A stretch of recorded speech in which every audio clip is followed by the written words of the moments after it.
الله أكبر الله أكبر.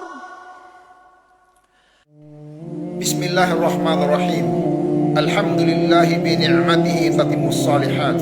أشهد أن لا إله إلا الله وأشهد أن محمدا عبده ورسوله. أما بعد، فالسلام عليكم ورحمة الله تعالى وبركاته.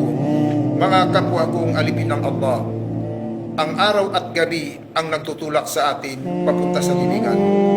Ang mga magaganda at masasarap na buhay ay pansamantala lamang. Huwag magpalinlang sa pansamantalang buhay. Dahil tayong lahat ay lilisan at lilipat sa kabilang buhay. Sabi ng Allah, kullu nafsin dha'iqatul maut. Ang bawat may buhay ay makakalasap ng kamatayan. At ang propeta Muhammad sallallahu alaihi wasallam ay nagpayo sa atin habang tayong lahat ay papalapit sa ating libingan. Sabi niya sa kanyang hadith, ittaqillah thumma istaqim.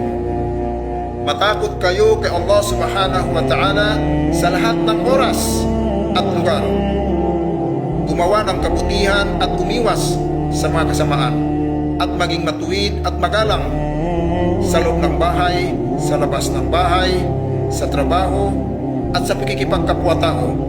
Dahil ito lamang ang tanging baon natin sa libingan hanggang sa kabilang buhay. Maraming salamat po.